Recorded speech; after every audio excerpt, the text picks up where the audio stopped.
नमस्कार, आदाब, सत श्री अकाल। कैसे हैं आप सभी का स्वागत है आज की इस बेहतरीन सी क्लास में। आज की क्लास का टॉपिक होने वाला है भारत पर हिंद यूनानी आक्रमण। इसे हम बेहतर तरीके से समझने वाले हैं। पिछली वाली क्लासेस में हम सभी ने सुंग वंश के बारे में जाना, फिर कण्व वंश के बारे में जाना, फिर एक क्लास मैं लेकर आया था जिसमें मैंने आपको सातवाहन वंश की जानकारी दी थी। एक ही वीडियो में मैंने सारा टॉपिक कंप्लीट करा दिया था। अब इसके बाद क्या होगा, हमें पढ़ना है भारत पर विदेशी आक्रमणों को, जिनमें से पहला आक्रमण होगा हिंद यूनानी शासकों का। हिंद यूनानी आक्रमण होगा जो भारत पर आक्रमण करेंगे। ये सभी सुंग वंश के ही समय में आक्रमण करते हैं, तो मैं इन सब के बारे में आपको बताने वाला हूं। तो चलिए शुरुआत करते हैं इस बेहतरीन से टॉपिक की। जैसा कि आप सभी को पता होगा, मेरा नाम मिलन मिश्रा है और चलिए शुरुआत करते हैं। तो पहले हम भारत पर हिंद यूनानी आक्रमण आज की इस वीडियो में कवर करने वाले हैं, लेकिन उससे पहले हमें जानना होगा कि भारत पर विदेशी आक्रमण क्यों हुए और उनका क्रम क्या था, उन्हें हम जान लें। फिर एक एक कर हम सारी चीज़ें पढ़ते हुए चलेंगे। तो चलिए शुरुआत करते हैं इस बेहतरीन सी क्लास की। अगर मैं बात करूं तो भैया क्या होता है कि मौर्यों के बाद भारत पर विदेशी आक्रमण होते हैं। कुछ भारत पर क्या होते हैं, आप लिखेंगे भारत पर विदेशी आक्रमण। भारत पर ऐसा हेडिंग डालेंगे, भारत पर विदेशी आक्रमण, क्योंकि पहले हमें ये पढ़ना है, फिर हम पढ़ेंगे भारत पर हिंद यूनानी आक्रमण। ओके, क्योंकि ये भी एक विदेशी आक्रमण ही था, तो हमें समझते हुए चलना है कि क्यों हुए भारत पर विदेशी आक्रमण। भारत पर विदेशी आक्रमण की मैं बात करूं तो इसका रीजन क्या था भैया, पहले हमें ये जानना चाहिए, क्योंकि जब तक हम ये नहीं जानेंगे कि भारत पर विदेशी आक्रमण क्यों हुआ, तब तक हम आगे की चीज़ें नहीं समझ पाएंगे। तो इसका कारण ये था साथी कि मौर्य बहुत ही शक्तिशाली थे। मौर्यों के समय में बाहरी आक्रांता भारत पर आक्रमण करने की कोशिश भी नहीं करते थे। सेल्यूकस निकेटर ने भारत पर आक्रमण करने की कोशिश की थी। चंद्रगुप्त मौर्य ने उसे बहुत ही बुरी तरीके से पराजित किया था। फिर सेल्यूकस निकेटर की पुत्री हेलेना से चंद्रगुप्त मौर्य का विवाह भी हो गया था और उसे दहेज में 4 प्रांत भी मिल गए थे, जो मैंने आपको बताए थे। एरिया हो गया था, अराकोसिया हो गया था, जेड्रोसिया हो गया था, ये सारे प्रांत मिले थे। तो ये सारी चीज़ें मैं आपको मौर्य काल में बता चुका हूँ। लेकिन क्या होता है जब मौर्य काल का अंत हो जाता है, मैंने आपको बताया था किस प्रकार अंत हुआ। मौर्य वंश के अंतिम शासक बृहद्रथ की हत्या पुष्यमित्र सुंग ने कर दी थी और एक नए वंश की स्थापना कर दी थी जिसका नाम था सुंग वंश। अगर मैं बात करूं तो बृहद्रथ बहुत ही कमजोर शासक था, इसीलिए पुष्यमित्र सुंग ने उसकी हत्या कर दी थी और एक नए वंश की स्थापना कर दी थी।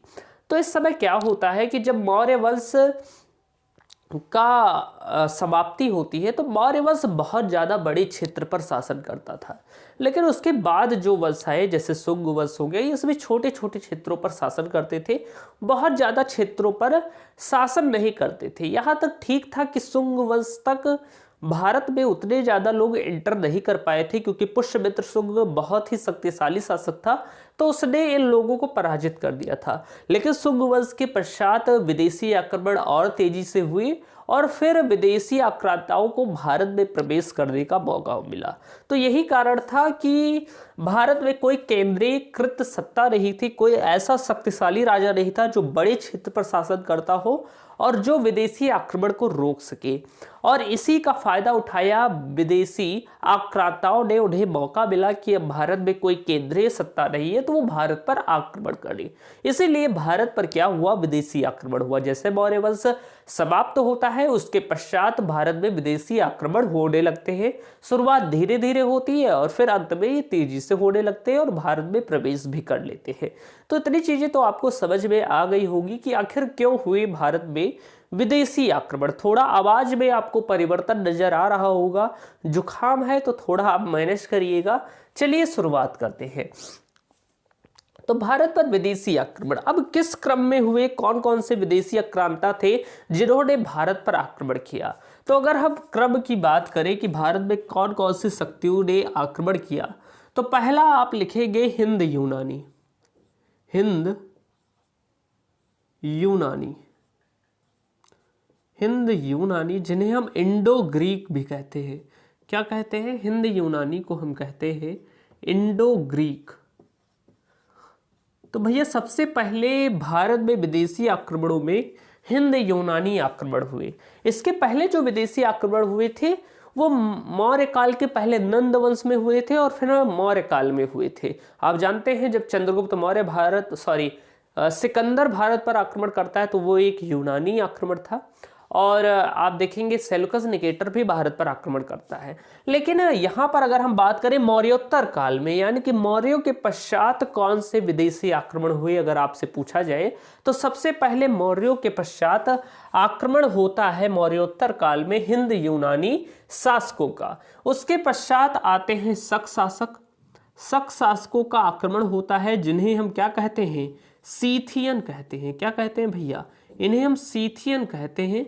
कहीं कहीं इस तरह सीथियन लिखा होता है, कहीं कहीं इस तरह सीथियन लिखा होता है। तो आप समझ लीजिएगा कि शकों को सीथियन कहा गया। तो उसके पश्चात सीथियन का आक्रमण होता है, यानी कि यूनानियों का आक्रमण होता है, सीथियन का आक्रमण होता है विदेशी आक्रमण के क्रम में।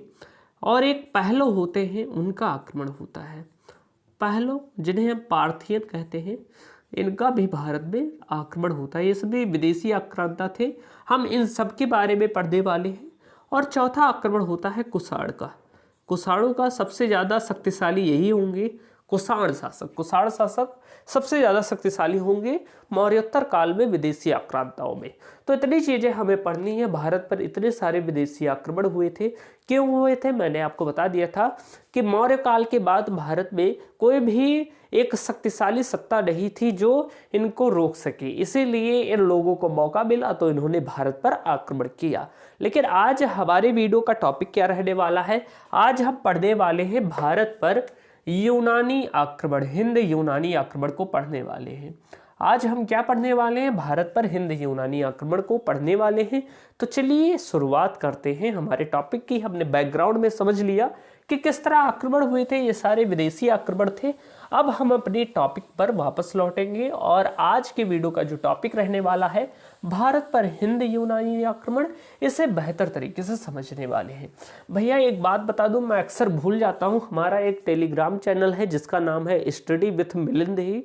आप सर्च कर लीजिएगा या डिस्क्रिप्शन बॉक्स में मैं उसकी लिंक डाल दूंगा, वहां से आप ज्वाइन कर लीजिएगा। वहां पर आप मुझसे डाउट भी पूछ सकते हैं, कोई भी क्वेश्चन हो तो पूछ सकते हैं। ओके, तो ये सारी चीज़ें मैं भूल जाता हूँ, जब पढ़ाने लगता हूँ तो मैं भूल ही जाता हूँ कि कुछ बताना भी है।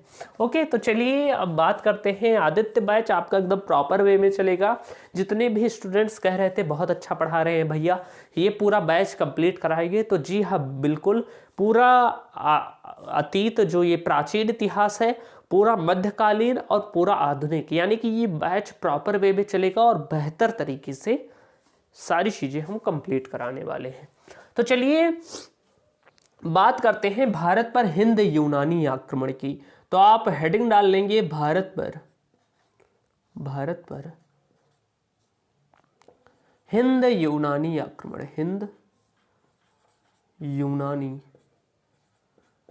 हिंद यूनानी आक्रमण। भारत पर हिंद यूनानी आक्रमण आज का टॉपिक है। तो चलिए हम बात करते हैं। भैया आप कहेंगे कि इन्हें हिंद यूनानी क्यों कहा गया? हिंद यूनानी क्यों कहा गया? जैसे एक तो हमने सुना कि यूनानी आक्रमणकारी आए थे, जैसे कि सिकंदर हो गया, तो उसे यूनानी कहते थे, पर इसे हम हिंद यूनानी क्यों कहते हैं? ये सबसे पहला क्वेश्चन आपके दिमाग में आना चाहिए। अगर आपने सिकंदर का आक्रमण पढ़ा है तो मैंने आपको बताया था वो सभी यूनानी शासक थे, उन्होंने भारत पर आक्रमण किया था। लेकिन आप कहेंगे कि इनके आगे हिंद क्यों लग गया? हिंद में हिंदुस्तान हो गया, तो हिंद क्यों लग गया? क्यों इन्हें हिंद यूनानी कहा जाता है? तो इन्हें हिंद यूनानी इसलिए कहा जाता है क्योंकि जो सिकंदर आया था, या आप कहेंगे सेल्यूकस निकेटर, सिकंदर जो आया था तो उसके साथ बहुत सारे शासक आए थे भारत पर आक्रमण करने। तो सिकंदर जब यहाँ से वापस लौटने लगा था तो कई सारे उसके शासक, या आप कह सकते हैं यूनानी शासक जो थे, यूनानी निवासी जो थे, वो अफगानिस्तान का जो एरिया था पाकिस्तान का, वहाँ पर बस गए थे। वहाँ पर क्या हो गए थे? बस गए थे, स्थिर हो गए थे। कहने का मतलब जब यूनान से सिकंदर भारत पर आक्रमण करने आया तो जब वह वापस जाने लगा तो उसके पश्चात भी कुछ यूनानी अफगानिस्तान के एरिया में रुक गए थे, बस गए थे, यहीं पर रहने लगे थे। फिर सेल्यूकस निकेटर का आक्रमण होगा तो उसके साथ भी कुछ यूनानी आए और यहीं पर बसे रहे, और ये यहीं पर बसे रहे। इसीलिए जो वो यूनानी आए थे सिकंदर के साथ, या आप कह सकते हैं सेल्यूकस निकेटर के साथ, उन यूनानियों के जो वंशज थे उनको हमने हिंद यूनानी कहा। भैया आपको समझ में आ गया होगा कि यानी कि सिकंदर के साथ साथ जो जो यूनानी आए थे उनमें से कुछ परिवार अफगानिस्तान पाकिस्तान के एरिया में बस गए, वहीं पर रह रहे थे, तो उन्हीं के पीढ़ी यानी कि वंशजों को हमने हिंद यूनानी कहा। क्योंकि ये जो हिंद यूनानी शासक थे ये अफगानिस्तान में ही रहा करते थे, इसलिए इन्हें हमने हिंद यूनानी कहा, क्योंकि पहले भारत अफगानिस्तान तक फैला हुआ था। ओके, इतनी चीजें आपको समझ में आ जानी चाहिए जो मैंने आपको बताई है।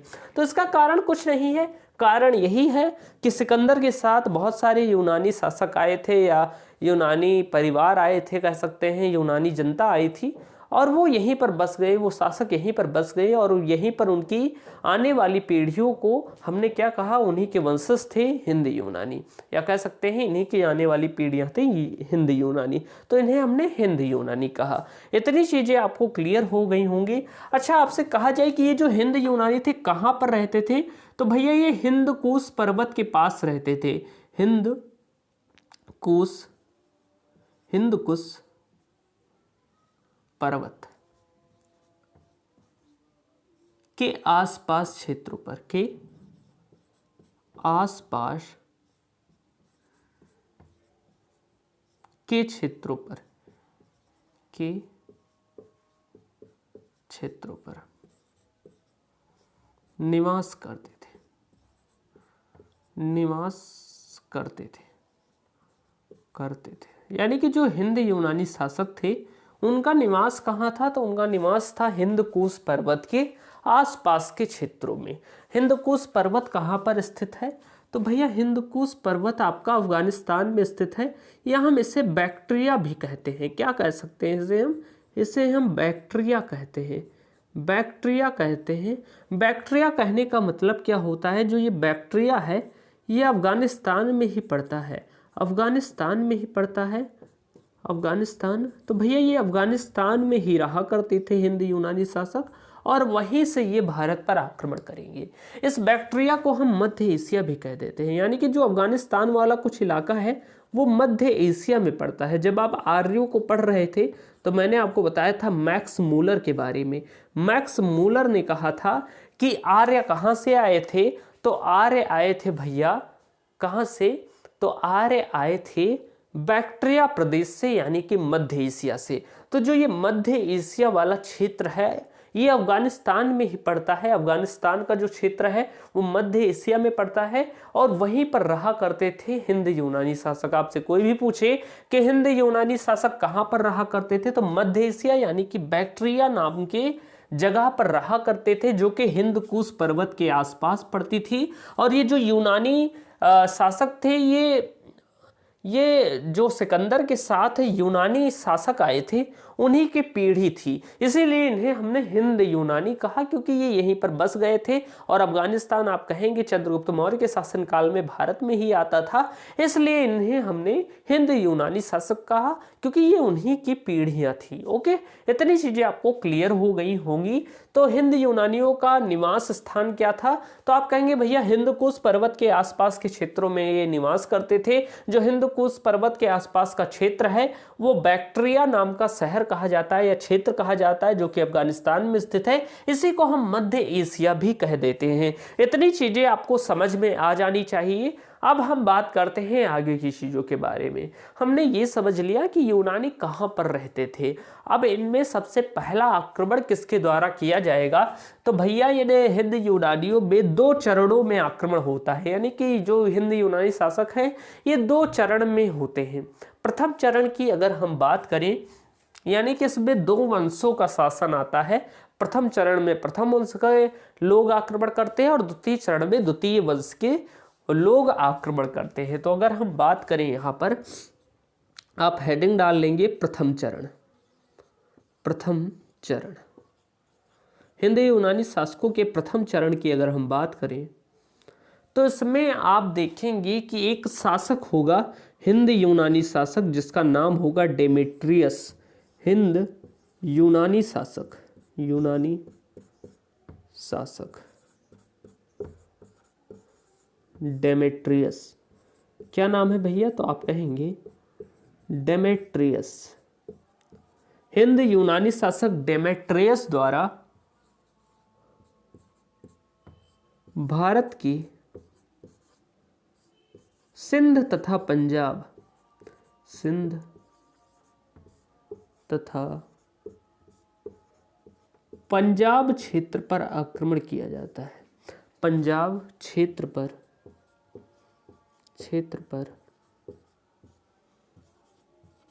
आक्रमण किया जाता है,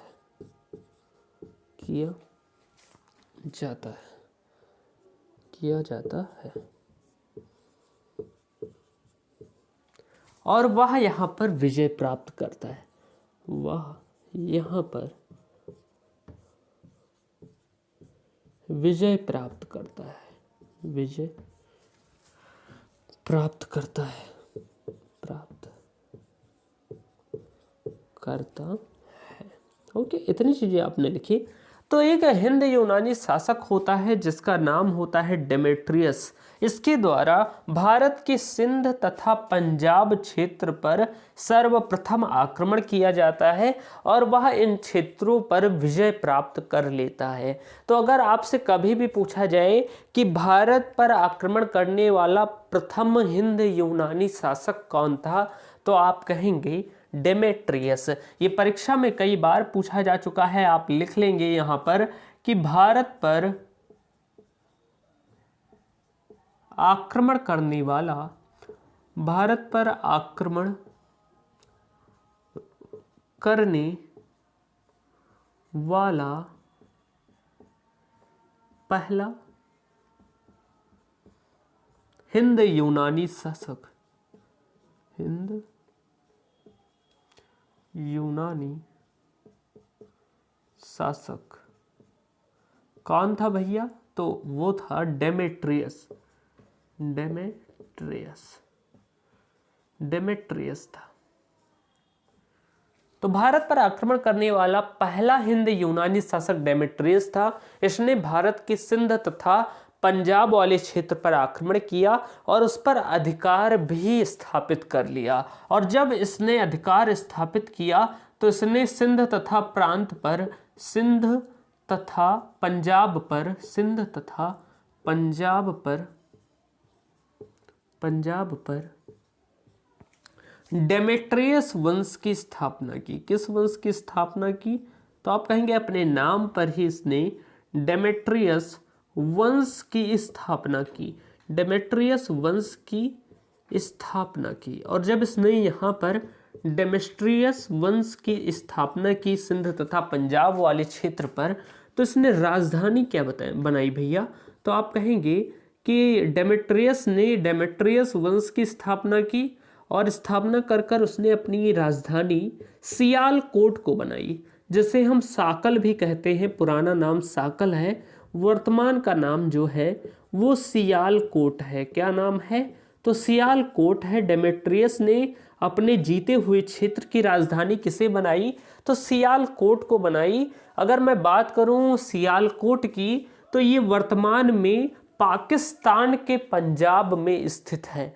आप कहेंगे भैया पाकिस्तान में भी पंजाब है? जी हाँ, बिल्कुल। भारत में भी पंजाब है और पाकिस्तान पर में भी पंजाब है, दोनों आसपास ही हैं। जब विभाजन हुआ तो कुछ क्षेत्र पंजाब का उधर रहा तो वो पाकिस्तान का पंजाब हो गया और जो क्षेत्र भारत में रहा वो भारत का पंजाब हो गया।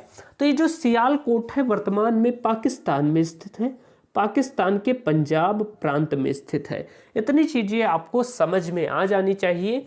मैंने आपको बता दिया कि पहला हिंद यूनानी आक्रमण कब हुआ, इसे आप नोट करेंगे। तब तक मैं देख लेता हूँ सारी चीज़ें सही चल रही हैं।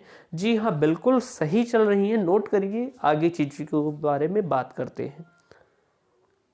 चलिए बात करते हैं आगे की चीज़ों के बारे में। मैं इसे रेज कर देता हूं। अगर आपसे कभी पूछा जाए कि भारत का पहला हिंद यूनानी शासक कौन था, तो वो आप कहेंगे भैया डेमेट्रियस ही था, क्योंकि उसने पहली बार आक्रमण भी किया था और उसने सफलता प्राप्त कर ली थी। तो वह सिंध और पंजाब के क्षेत्र पर शासक भी बन गया था। इसलिए कभी भी पूछा जाए भारत का पहला हिंद यूनानी शासक कौन है, तो वो डेमेट्रियस है। आप लिख लीजिएगा अपनी नोट्स में। ओके, एक बार मैं फिर से बोल देता हूँ, भारत पर पहला हिंद यूनानी शासक कौन है, तो वो है भैया डेमेट्रियस। ओके, तो मैं इसे इरेज करता हूं।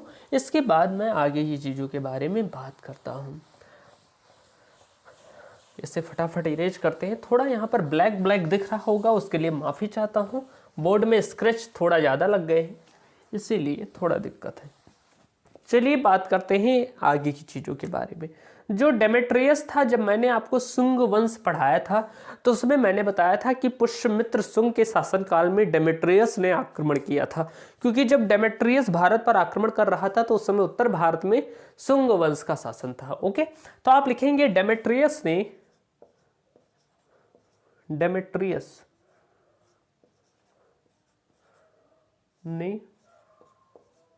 शुंग वंश के शासक, शुंग वंश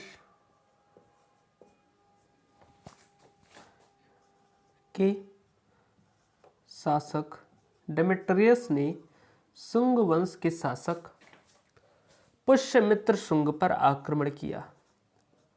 पुष्यमित्र शुंग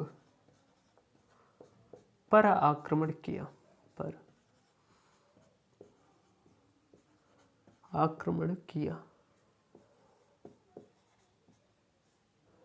परंतु पुष्यमित्र शुंग ने इसे बुरी तरह से पराजित किया, परंतु यह असफल रहा। आप लिखेंगे परंतु डेमेट्रियस असफल रहा, डेमेट्रियस असफल रहा,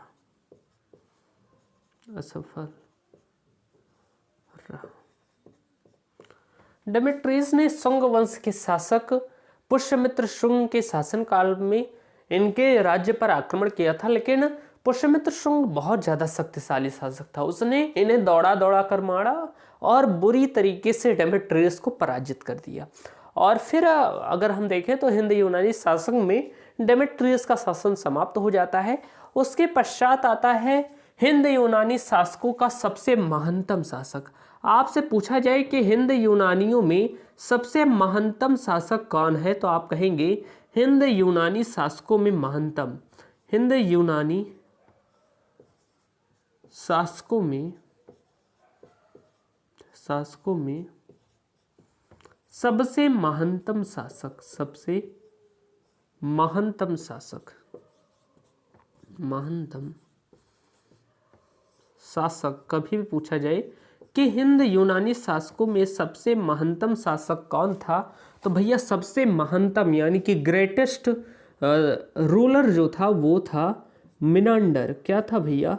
मिनांडर था, मिनांडर था। इस मिनांडर को मिलिंद भी कहा गया है। इस मिनांडर को क्या कहा गया है भैया?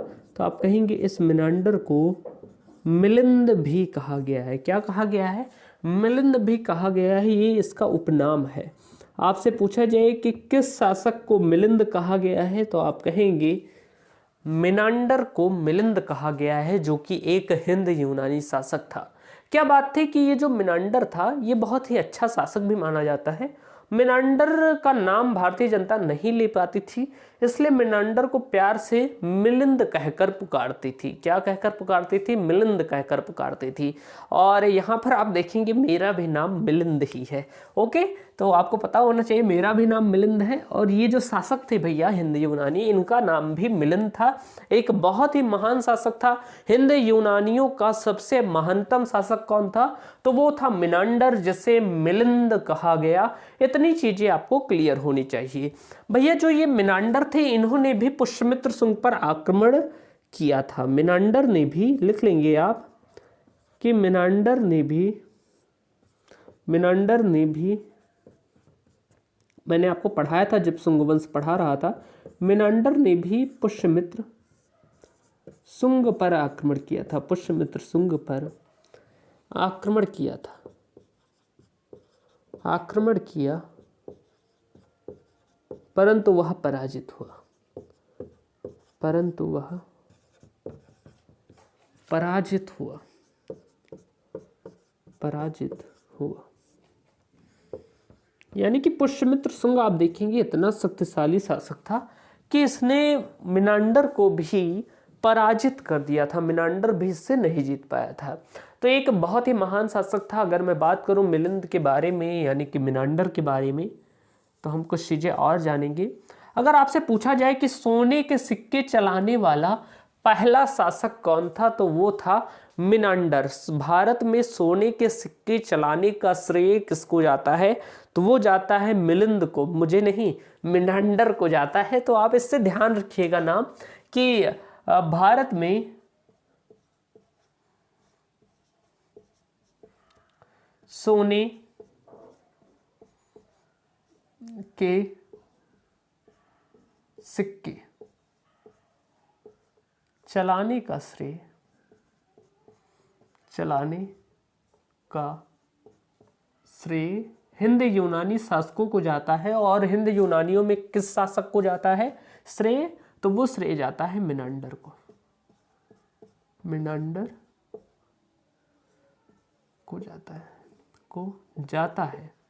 आपसे परीक्षा में पूछे कि भारत में सर्वप्रथम सोने के सिक्के यानी कि स्वर्ण के सिक्के किसने चलवाए थे, तो वो था भैया हिंद यूनानी शासक मिनांडर। ये बात आपको क्लियर होनी चाहिए।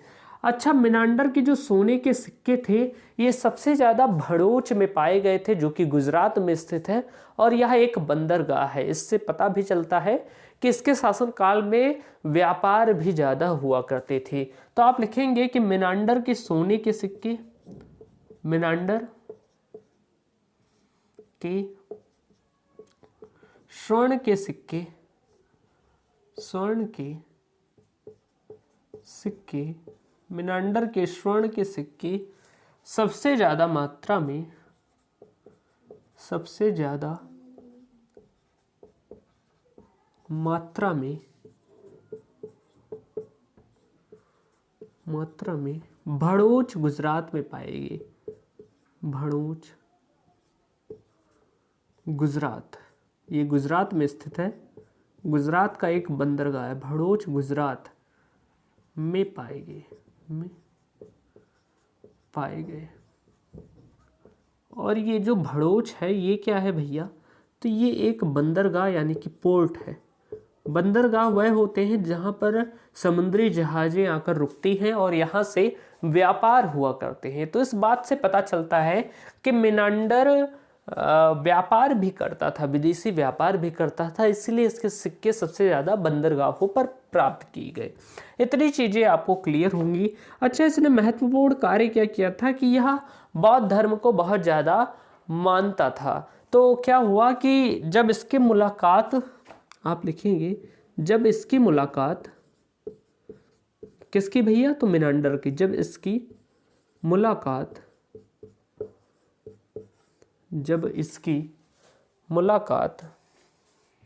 बौद्ध भिक्षु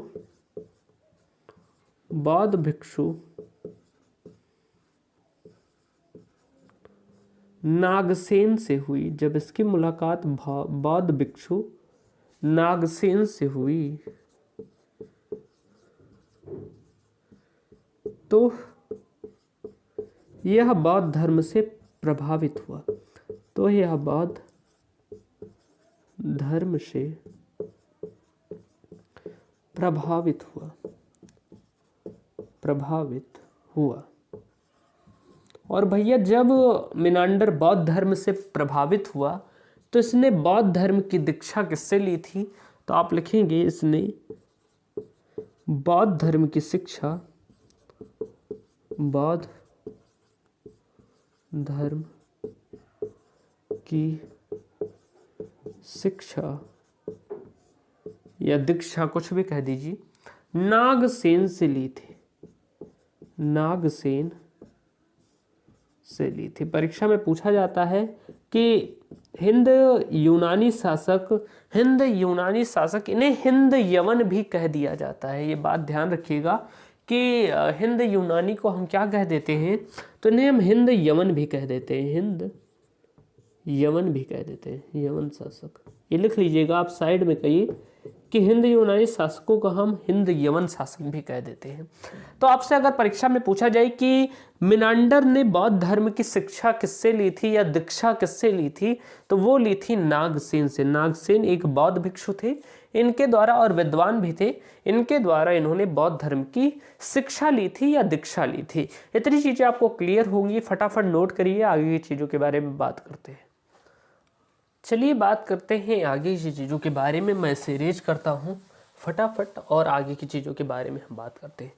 आपको अगर ये क्लास अच्छी लग रही हो तो एक प्यारा सा कमेंट ज़रूर कर दीजिएगा कि हमें पता चले कि आपको ये क्लासेस फ़ायदा पहुँचा रही हैं या नहीं। ओके, तो चलिए मैं इसे रेज करता हूँ फटाफट और फिर आगे की चीज़ों के बारे में बात करते हैं। बेहतर तरीके से हम सारी चीज़ें समझते हुए चल रहे हैं और बेहतर तरीके से मैं आपको सारी चीज़ें समझा दूंगा। अगर आप ये सीरीज पूरा देख लेते हैं ना तो इतिहास आपका एकदम कंप्लीट हो जाएगा, फिर आपको दोबारा पढ़ने की ज़रूरत नहीं पड़ेगी। चलिए अब हम बात करते हैं, हमने कहाँ तक जान लिया कि मिनांडर को बौद्ध धर्म की, माइक गिर गया, आई होप आवाज़ आपको सही आ रही हो, क्योंकि इस वीडियो में पता नहीं चलता, रिकॉर्डेड क्लास में पता नहीं चलता कि माइक सही कार्य कर रही है या नहीं। ओके, अब गिर तो गया है, लेकिन उम्मीद है कि आवाज़ में कोई परिवर्तन ना हुआ हो, नहीं तो फिर से वीडियो शूट करनी होगी। चलिए अब हम बात करते हैं। भैया जो नागसेन थे इन्होंने एक पुस्तक भी लिखी थी, ये परीक्षा में बहुत ज़्यादा पूछी गई है, मोस्ट इम्पॉर्टेंट है, इसे आप 3 स्टार मान लीजिएगा या 2 स्टार, कि नागसेन ने एक पुस्तक लिखी थी। नागसेन की पुस्तक, कौन सी पुस्तक है भैया, तो इसने मिनांडर के ऊपर ही एक पुस्तक लिखी थी जिसका नाम था पुस्तक का मिलिंद पन्हो। इससे ये भी पता चलता है कि इसका उपनाम मिलिंद था और इन्होंने एक पुस्तक लिखी थी जिसे हम क्या कहते हैं, मिलिंद पन्हो।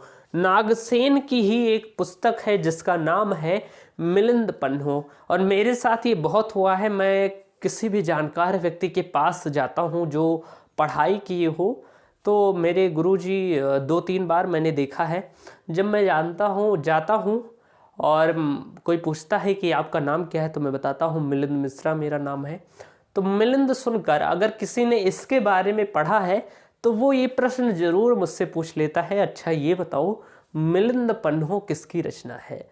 तब मैं बताता हूँ कि नागसेन की रचना है। जब पहली बार मेरे सर ने पूछा था, केमिस्ट्री वाले सर ने, तब मैं छोटा था, शायद 7th 8th में था, तो तब मुझे इसके बारे में नहीं पता था उतनी ज़्यादा चीज़ें, लेकिन फिर मुझे पता चली ये बातें, तब से मैंने याद कर लिया है कि अगर किसी जानकार व्यक्ति के पास मैं जाता हूँ, अपना नाम बताता हूँ कि मेरा नाम मिलिंद है, तो वो पूछता है अच्छा बताओ मिलिंद पन्हो किसकी रचना है। तो मिलिंद पन्हो नागसेन की रचना है। और ये किसके ऊपर लिखी गई है भैया, तो ये हिंद यूनानी शासक मिनांडर के ऊपर ही लिखी गई है। इसमें क्या है भैया, तो आप कहेंगे इसमें नागसेन तथा मिनांडर, नागसेन तथा मिनांडर के वार्तालाप की चर्चा है, के वार्तालाप की चर्चा है। ये जो पुस्तक है मिलिंद पन्हो, इसमें नागसेन तथा मिनांडर के ही वार्तालाप यानी कि बातचीत की चर्चा है। इसमें मिनांडर प्रश्न पूछता है। ये जो पुस्तक है आप अगर देखेंगे तो उसमें मिनांडर क्या करता है, मिनांडर प्रश्न पूछता है, मिनांडर प्रश्न पूछता है और जो नागसेन है उसके प्रश्नों के उत्तर देते हैं। नागसेन प्रश्नों के उत्तर देते हैं, नागसेन उत्तर देते हैं, डायरेक्ट लिख दीजिए, देते हैं। कहने का मतलब मिनांडर के ऊपर जो ये लिखित रचना है मिलिंद पन्हो, इसमें नागसेन तथा मिनांडर के वार्तालाप की चर्चा है और इसमें मिनांडर नागसेन से प्रश्न पूछता है और नागसेन उसके उत्तर देते हैं। और इसी पर एक पुस्तक लिखी गई जो नागसेन द्वारा ही लिखी है, ये वार्तालाप की चर्चा इसमें बताई गई है, इसे हम मिलिंद पन्नु कहते हैं। इतनी चीजें आपको क्लियर हो गई होंगी। चलिए अब हम बात करते हैं द्वितीय चरण की। मैंने बताया था कि 2 चरणों में शासन हुआ हिंद यूनानी शासकों का। प्रथम चरण में क्या था, डेमेट्रियस वंश था और उसके शासक थे मिनांडर। लेकिन दूसरे चरण की अगर हम बात करें तो वो था यूक्रेटाइडिस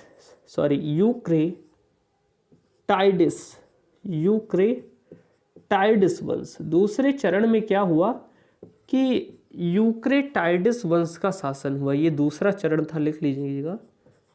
दूसरे चरण में यूक्रेटाइडिस वंश का शासन हुआ। थोड़ा नाम अजीब है, इन्हें ध्यान रखिएगा कि यूक्रे बहुत ज़्यादा इंपॉर्टेंट नहीं, लेकिन जानना जरूरी है क्योंकि इसमें एक पॉइंट है जो बहुत ही इंपॉर्टेंट है, तो उन्हें जानना जरूरी है। तो इसमें भैया यूक्रेटाइडिस वंश की स्थापना होती है जब हिंद यूनानियों में डेमेट्रियस वंश समाप्त होता है, तो उसके पश्चात यूक्रेटाइडिस वंश की स्थापना होती है। इसके संस्थापक का नाम क्या था, तो भैया इसके संस्थापक का नाम यही था, क्योंकि संस्थापक ने अपने नाम पर ही वंश का नाम रखा था, तो इसके संस्थापक का नाम था यूक्रेटाइडिस।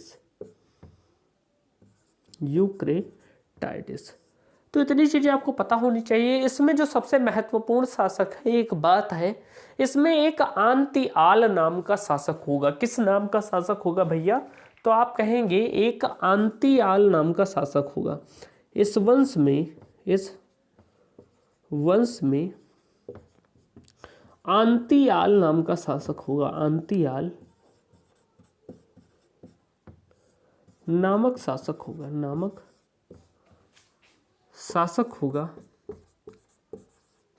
होगा। इस वंश में एक आंतिआल नाम का शासक होगा जिसका एक राजदूत होगा। एक राजदूत हेलियोडोटस होगा। क्या होगा भैया, तो इसके राजदूत का नाम होगा हेलियोडोटस। तो ये जो हेलियोडोटस है, जब मैंने आपको शुंग वंश पढ़ाया था तो उसमें भी बताया था कि जो ये वन थे, ये जो हिंद यूनानी शासक था आंतिआल, इसका राजदूत हुआ करता था कौन, तो हेलियोडोटस इसका राजदूत हुआ करता था। इस आंतिआल ने हेलियोडोटस को शुंग वंश के शासक भाग्यभद्र के दरबार में भेजा था। और यही बात यहाँ पर इंपॉर्टेंट होती है कि आप लिख लेंगे आंतिआल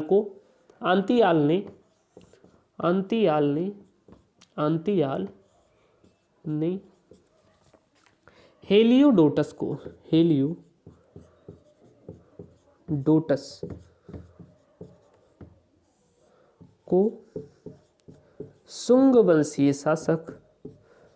शुंग वंशीय शासक भाग्यभद्र के दरबार में राजदूत बनाकर भेजा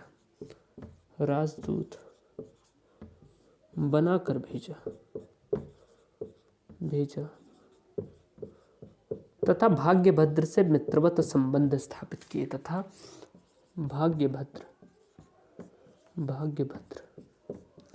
से मित्रवत संबंध स्थापित किए।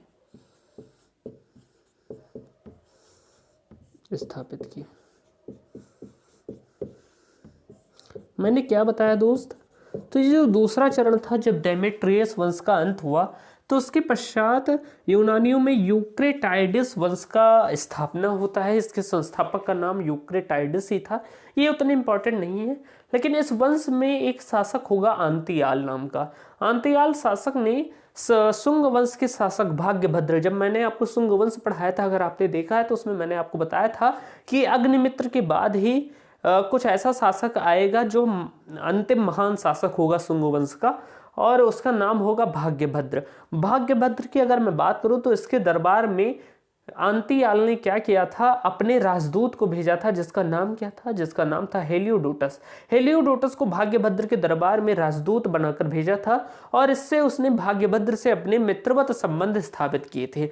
जब आंतिआल ने हेलियोडोटस को भाग्यभद्र के दरबार में भेजा तो भाग्यभद्र भगवत धर्म को मानता था, यानी कि भगवान विष्णु की पूजा करता था, परम भक्त था भगवान विष्णु का। और जब भाग्यभद्र के दरबार में हेलियोडोटस आता है तो वह यहाँ पर कई दिनों तक रहता है और यहाँ पर उसने भगवत धर्म को स्वीकार कर लिया। यानी कि जो हेलियोडोटस था, इसमें इंपॉर्टेंट बात यही है कि हेलियोडोटस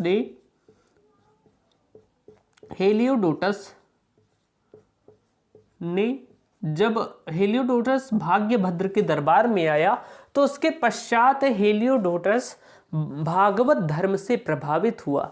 क्या हुआ भैया? तो हेलियोडोटस भगवत धर्म से प्रभावित हुआ। भगवत धर्म में भगवान विष्णु की पूजा की जाती है। किसकी? तो भैया आप कहेंगे भगवान विष्णु जी की पूजा की जाती है। भगवान विष्णु जी इसके परम देव होते हैं, मुख्य देव होते हैं। तो हेलियोडोटस भगवत धर्म से प्रभावित हुआ। हेलियोडोटस भगवत धर्म से प्रभावित हुआ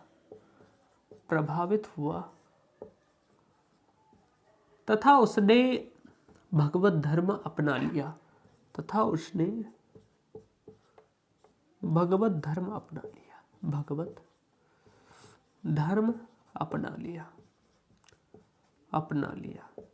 और भैया ये पहला ऐसा यूनानी राजदूत था या यूनानी व्यक्ति था जिसने भगवत धर्म को अपनाया था। तो ये बात लिख लीजिएगा, यह प्रथम व्यक्ति था, यह प्रथम यूनानी व्यक्ति था। प्रथम यूनानी व्यक्ति, या आप कह सकते हैं प्रथम हिंद यूनानी, या आप कह सकते हैं प्रथम विदेशी व्यक्ति।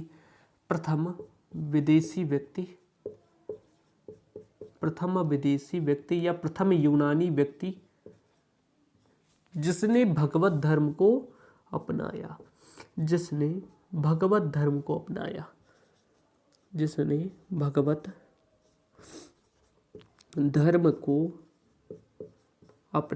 यही इंपॉर्टेंट है कि जो ये हेलियोडोटस था इसने भगवत धर्म को अपना लिया था। भगवत धर्म से ये बहुत ज़्यादा प्रभावित हुआ था और यह भगवान विष्णु की उपासना करने लगा था भाग्यभद्र के साथ रहते रहते, क्योंकि भाग्यभद्र के दरबार में जो उसका समाज था, जो प्रजा थी, वो भगवत धर्म को मानती थी और भाग्यभद्र भी भगवत धर्म मानता था। तो इस संगत में आकर इससे भी भगवत धर्म से बहुत ज़्यादा यह प्रभावित हुआ और इसने भगवत धर्म को स्वीकार कर लिया। यह प्रथम ऐसा यूनानी व्यक्ति था, या आप कह सकते हैं प्रथम विदेशी व्यक्ति था जिसने भगवत धर्म को अपनाया। अब भैया क्योंकि इतिहास है तो स्रोत क्या मिलते हैं कि आखिर इसका प्रूफ कहाँ से मिलता है कि कैसे हमें पता चला कि इसने भगवत धर्म अपनाया था। तो इसकी जानकारी मिलती है भैया गरुड़ ध्वज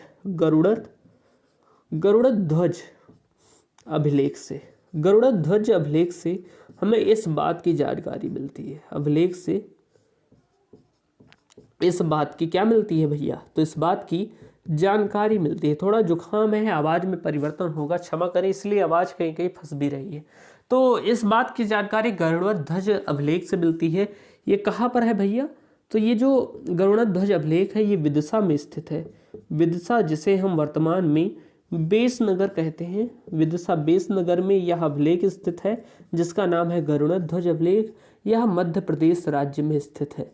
मध्य प्रदेश में यह स्थित है और इसी अभिलेख से जानकारी मिलती है कि हेलियोडोटस ने भगवत धर्म को अपनाया था और यह भाग्यभद्र के शासनकाल में भारत में आया था राजदूत बनकर और यह भगवत धर्म से प्रभावित हुआ। इस बात की जानकारी गरुड़ ध्वज अभिलेख से मिलती है जो विदिशा बेसनगर में स्थित है। अच्छा भैया ये भी लिख लीजिएगा कि यह एकमात्र व्यक्तिगत अभिलेख है, यानी कि इसके पहले जितने भी अभिलेख या इसके बाद जितने भी अभिलेख होंगे वो शासक लागू कराते हैं, लेकिन ये एक राजदूत था, कोई शासक नहीं था।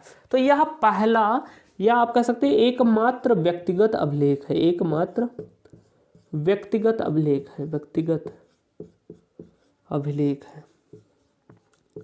एकमात्र व्यक्तिगत अभिलेख। एकमात्र व्यक्तिगत अभिलेख कहने का मतलब कि किसी व्यक्ति ने अपने लिए सिर्फ एक अभिलेख लिखवा दिया, यानी कि ये किसी शासक ने जारी नहीं करवाया था, इसी राजदूत ने जारी करवाया था जिसका नाम था हेलियोडोटस। तो आप कह देंगे यह एकमात्र व्यक्तिगत अभिलेख था। तो इतनी जानकारी थी हिंद यूनानी शासकों में और उम्मीद है आपको यह वीडियो पसंद आई होगी। हिंद यूनानी के शासकों की कुछ गुण हैं वो हम अगली वीडियो में थोड़ा सा जान लेंगे। और फिर आज के लिए जितने शासक थे हमने पढ़ लिए हैं। उम्मीद है यह वीडियो आपको पसंद आई होगी। मिलते हैं अगली क्लास में, तब तक के लिए जय हिंद, वंदे मातरम।